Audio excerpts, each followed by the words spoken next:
Howdy folks, welcome back. Today we're just going to be taking a look at some of these bullets I've been recovering while I'm out shooting. Every time it rains, I notice all these other bullets and projectiles and chunks of lead starting to resurface as the rain washes away and whatever. But here are some of the projectiles I've been shooting over the past 6 months, and this is what they look like at various distances, going at different speeds and so on and so forth. And a lot of this is interesting to me. I haven't really collected many of my projectiles or shot them into any sort of medium to try and test for expansion or any of that stuff. But I guess we'll just start left to right and kind of go through it, and I'll ramble on. And if you're into that sort of stuff, feel free to hang out. So let's get into it. So here's the one we've been working on a lot recently, the RCBS 244-95. I just weighed this and it's still 95 grains. As they cast and with a gas check, they're right at 98 grains, but it looks like we're missing part of the body of the bullet there, or we're not really missing a whole lot. It just looks like a chunk got taken out of it there, maybe part of a ricochet or something. But you can see this is a bore rider design. That's where the rifling is engaging, and that's why we are not able to seat that bullet out any further. If you've been following that series, look how far up the ogive that hits. So when the top of your case mouth is right there, your rifling starts right there. You don't have a whole lot of room to go up or down. That's because it's part of the design. I'm having a hard time telling if this one was gas checked, but it sort of looks like it was crimped along the bottom. So that would have flown off sometime in flight or upon impact, probably when this little dent got knocked in there. Looks like the tip, that's probably right where it hits through the little plywood backer for my paper targets, and then right behind that is a stump.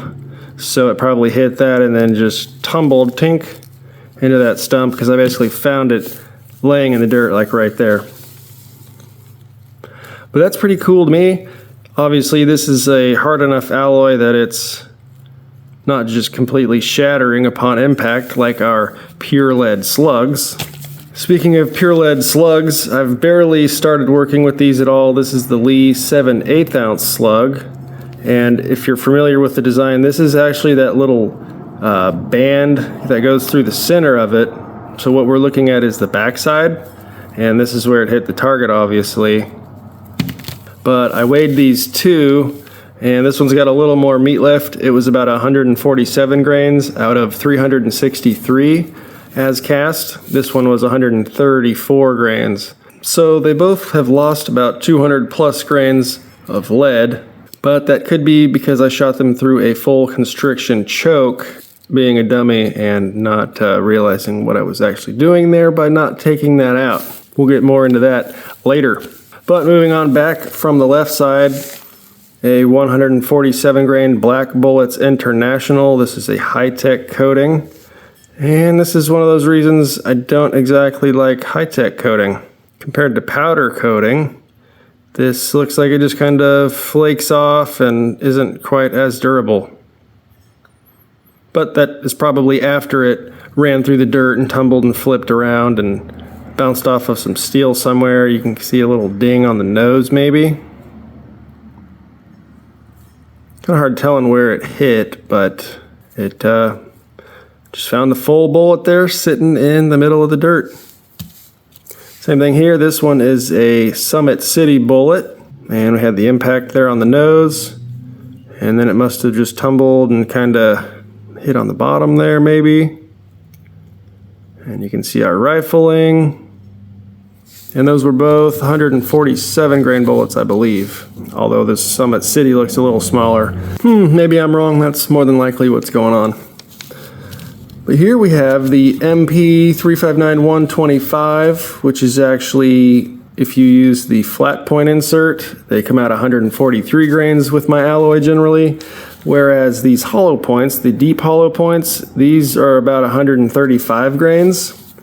And this one must have been one that I shot from the top of the hill or something, because we have barely no expansion, and a couple of those petals just started to open and they're kind of stuck there, whereas these, they either sheared off or it's just bent over like that. I'm guessing they are missing. But then if we check this one out, I obviously must have shot this one up closer at full velocity. But there's our 5 petals. That's pretty freaking sweet. So I weighed this one a minute ago, and there's probably some dirt and junk stuck in there still. I tried to kind of wash it off, but it was still 130 grains after having expanded this big. So that's pretty freaking sweet with this approximately 8 to 10 BHN alloy I was running for these hollow points. So depending if you're up close or out at 50 yards, that's pretty decent expansion as far as hollow points go. Look how wide that is. Woo, buddy. Now this guy, I can't tell 100%. Obviously it's bigger than this guy that I thought it was just based on the powder coating. But it could be a chunk from these big old 450 Bushmaster 405 grainers. So it looks like it probably ran into something, and half of it, or 2/3 of it, came flying off. And that's what we have left of that 405 grain slug. This guy is probably my favorite bullet. I can't tell if this was coming out of the 38 Special or the 9mm, but this is the Lee 358 125. It's probably my favorite pistol bullet just because I can cast a ton of them and size them all at 358, and then that way I can load them in both my 9mm and my 38s and 357s. And yes, that is slightly over diameter for 9mm, but mine seem to do very well. It's actually really deep rifling, so I'm guessing this came out of a 9mm. But as you can see, the powder coating completely protected us from any kind of leading. And this one, I believe, is the same bullet, but obviously a different batch, different powder coating or whatnot. And these obviously didn't hit very hard. They're barely dented or whatnot. These might have just happened after it ricocheted off of the steel target. Hard telling, really. I'm not a bullet forensic scientist analytical guy, right? This one was for certain out of a 38 Special though. 158 grain. That's the Lee round nose flat point. Size 358. There's my ugly uneven bottom you can see there. And a little bit of rifling. And it hit squarely and just went tink and fell right back onto the ground. So these are all from 45 Colt. They must have been moving real slow. This is a 205 grain semi-wad cutter, and it just didn't get hurt at all. These are a relatively soft alloy, but we sealed off through the forcing cone into the rifling, and it did its job. It still weighs 204 grains. I don't think we lost anything. Got a little nick hanging out there. This is the 255 or 252 grain semi-wad cutter. And this was also shot in the 45 Colt. It looks like, I don't know if that's just changing in the colors of the powder coat. Maybe there was some white in there, or if for some reason it dug in deeper near the bottom of these bullets or something.